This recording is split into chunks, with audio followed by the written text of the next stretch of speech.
Hello, heroes and Zargons. I'm Alfred, and this is the Trials and Tribulations of Zargon, a series which details the many ways in which the Emperor's heroes foil Zargon and his minions in their plots to conquer the Empire. In it, we'll review the published quests and any house rules or modifications I'm using to make the game more interesting and challenging. My heroes this campaign are played by a single experienced player, so they cooperate, share resources, and are wise to the wiles of Zargon. The tuning I've done to the quests reflects that. This is the second of my house rules videos, and in it, we'll begin covering the out-of-dungeon house rules with an overview of the leveling system I designed. First, the problem this system is designed to solve and the constraints under which I'm working. HeroQuest has a rewards problem. Namely, gold is one of the ways to provide heroes with small, frequent rewards for exploration and risk, but the gold has limited uses. The way the game system itself has tried to solve the problem is through one-use items. All quest packs provide an alchemist shop, and both Wizards of Morcar and Barbarian quest packs open up the option to hire mercenaries. These are helpful solutions, but every hero player I've ever played with has been reluctant to use one-off items and reluctant to buy them. Equipment is satisfying because it's a semi-permanent advancement. Adding additional equipment is problematic because the scaling that equipment provides already makes it difficult for monsters to damage heroes. Even with only 3 attack dice, the heroes don't have much trouble dispatching creatures with 1 body point. And with 5 defense dice, well, a Chaos Warrior rolls an average of 2 skulls per attack, and a hero rolls an average of 1.5 shields. HeroQuest also has a balance problem. Body points and mind points are not equivalent, and spells and equipment are not equivalent. If configured as suggested by the base game, the wizard has air, water, and fire spells. All of the fire spells are useful. 2 of the water spells are useful, though sleep is incredibly risky. Veil of Mist was cast exactly twice in the first 14 quests of our campaign. Its utility to conservative heroes is extremely limited. Air similarly has 2 useful spells. On turns when the wizard is not casting a spell, he often gets to do nothing. We ruled that the bandolier from the new rogue can be worn by the wizard because it gives him a ranged option that isn't incredibly expensive. What I mean by isn't incredibly expensive is the other option is to just stock the wizard with daggers at 25 gold points per dagger. Beyond 7 body points, I still don't know how to value additional body points. 7 allows the hero to drop to 1 and get the full benefit from a d6 healing potion. However, I know that all of my hero players have liked the barbarian more than the dwarf, who, despite his ability to disarm traps, they've just called a worse barbarian. A leveling system gives heroes a way to increase their abilities permanently, and because the features added to the heroes increase their power, they can be used to adjust relative power level, to bring the wizard into line with the other heroes, for example. As another aside, levels are a way to make death more impactful and to attack heroes from another angle. Equipment can be lost at death, but it usually isn't, because heroes rarely die isolated in a room. However, equipment can be lost through rust and through other monster abilities. Levels provide meaningful loss at death that simultaneously can't be attacked through spells or monsters. If I ever include an in-dungeon effect that wipes out levels, it will be rare and part of a very dangerous climactic scene. Because HeroQuest takes its cue from early versions of D&D, I borrowed the gold as experience idea from early versions of that game. This mechanic keeps the game simple, which is one of my goals in all rules editions. It also keeps heroes focused on exploring and accomplishing quest objectives, not merely on murdering monsters in order to increase rewards. Finally, because the same currency is used for all game improvements, gold as experience forces heroes to balance improving their skills against other types of purchases. Some of the heroes are currently traveling the frozen wastes in our game without a dwarf or a rogue, for example. So, they decided to hire a scout, even though she slows their level progress. Another question I had to resolve was what leveling looked like. Here I had the benefit of past house rulings to rely on. In previous campaigns, I had built something like the D&D 3rd edition feat system as a model for leveling. My thinking was that I wanted players to be able to customize their characters and feel like they were becoming more unique as they became more powerful. There are a number of problems with a system where players can choose from a menu, however, and it didn't communicate the feel for the game that I wanted this time. First, the aesthetics. I want our game to feel like a meat grinder. I want the threat of death to be imminent, and I want heroes' deaths to feel, well, disappointing, but also kind of exciting. The possibilities for a new character should be exciting. It shouldn't just feel like a grind to rebuild the character. A menu-style leveling system can produce this, but it requires careful balancing because the options need to be equally appealing, yet still feel different. There's a lot of material out there to borrow from, but even borrowing and adapting requires a lot of time and energy to balance. If the system is not well balanced, a menu becomes a leveling tree with a single, obvious, correct progression that leads heroes to develop in the same way every time.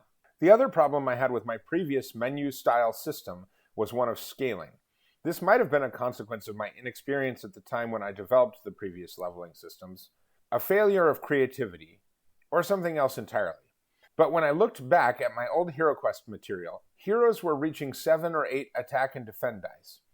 Even a Chaos Warrior is getting its face melted pretty easily by a hero with that many attack and defend dice. Moreover, a melee character dealing that much damage every turn exacerbates the disparity between fighters and wizards.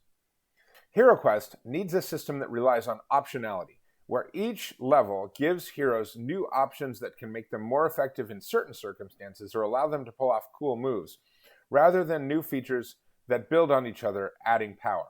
HeroQuest players, moreover, love tactile objects.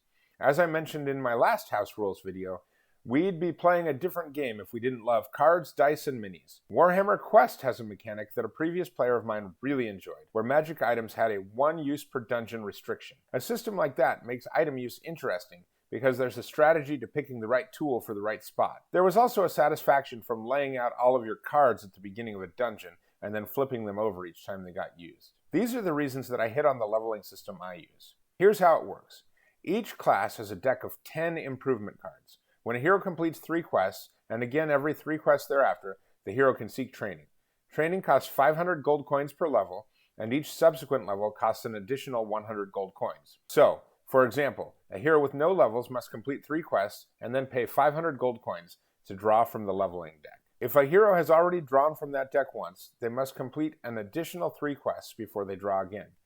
Then, they must pay 600 gold coins to do so. Heroes occasionally have their training paid for by others in the game. For example, the heroes who completed the main quest pack are named Champion by the Emperor. With this title, in my game, came a draw from the level deck for each character. Flavor-wise, a hero adventures for a while, sees a way to improve their skills, and then either trains on their own to perfect those skills or hires a trainer to help them perfect the skill. The increasing expense represents the increased difficulty of finding a trainer or of training. The draws are random, and I keep what's in the deck secret from my heroes. This preserves the excitement of leveling and ensures that each hero develops in a unique way. Using cards is also consonant with the tactile nature of the game. The heroes get a physical object for their trouble, and my hero player asks for copies of all the cards drawn at the beginning of every section. We'll look at each deck in detail in a future video. But for now, I want to mention the types of things each deck contains. I designed each deck to lean into what I saw as the flavor of each character. And when I didn't have a lot to go on, I leaned into their archetypal portrayal in early D&D and in Warhammer, since those are the 2 heaviest influences on this game. Every deck contains some array of basic statistics, mind points, body points, or movement dice, though the mix is different for each character. Then, the decks diverge. Many of the Wizard's cards deal with either A, acquiring new spells, or B, increasing the versatility of spells already acquired. This deck is the most interdependent and the one that scales a character's abilities the most. It was very important to me that I make as much use as possible of official material. So I did not write any spells for the Wizard. Instead, this deck provides access to the spells from the Wizards of Morcar quest pack, as well as chaos spells.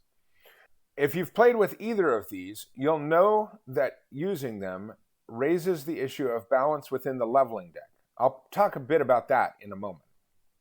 The Elf's main characteristic is versatility, so that deck contains a mix of magical and non-magical features, mostly affecting combat. Again, for spells, I looked to the quest packs, introducing access to the Elf spells through the level deck. The Dwarf's special ability identifies him as a utility character, and his deck leans into that role, with features that improve out-of-combat utility as well as combat abilities. The Barbarian, of course, leans into a combat role, but I tried to do this in ways that didn't simply increase damage output, instead requiring decision-making. I have a draft of the Rogue deck, but I'm not especially happy with it yet. One key feature of the Rogue's class is its ability to move. So I wanted to provide options that encourage players to move through and around monsters. Separating oneself from one's companions is a risky activity, however, so incentivizing that is a challenge. In designing levels, I also wanted to take advantage of features of the game that are underutilized in the core design. One of these key features is mind points. A wizard has no use for them. A barbarian wants one or two more to avoid dangers in a few quest packs, but isn't all that excited about them, and they have no bearing on the game otherwise. In the non-casting decks, I tied mind points to skills, giving heroes abilities that they can use a mind point number of times per dungeon. This makes tracking skills a little more difficult, but the payoff is worth it, I think, since it really helps differentiate a dwarf or an elf from a barbarian, for example. I also tied spells that heroes could memorize to mind points through skills. The elf, for example, can draw a skill that allows them to take a number of spells equal to their mind points into a dungeon. Because this skill would be incredibly unfun to draw if a hero didn't already have more than 3 spells to choose from, it also has a clause that lets the hero toss the card back and redraw if they haven't yet expanded their spell options. I mentioned earlier that I would talk about balance. I'm doing that now. The decks are inherently unbalanced, both within themselves and against each other. I've decided that I'm okay with that. HeroQuest is a swingy game, and it's hard to have great highs without the potential for lows. Probably, the least exciting draw in each deck is either a body point or a mind point. However, that mind point draw can become incredibly exciting if the hero subsequently draws a cool skill. Moreover, I like the idea that the decks change gameplay, with heroes being able to adjust their strategy based on their new levels. My hope is that the heroes will not exhaust the deck. Doing so would mean heroes completed 30 quests without dying and amassed 9,500 gold coins. Hopefully, heroes will be constantly cycling through, with different skill sets changing how each group plays. I expect to kill off a hero every 5 to 6 quests, so a level 5 or 6 hero will be very advanced indeed. Unfortunately, I don't think the original quest designers thought about death in the same way that I do, and I don't think that my hero player thinks about leveling in the same way as I do, but I'll let him give his own perspective on that. I hope my thoughts here on design goals and the strategy I used to accomplish them was helpful. I probably overlooked some super simple options that other Zargons are using when having their heroes level. If so, please share them in the comments below. In addition, if you want to look at all of the cards that I've created, like and subscribe. My current plan is to release a video on each deck.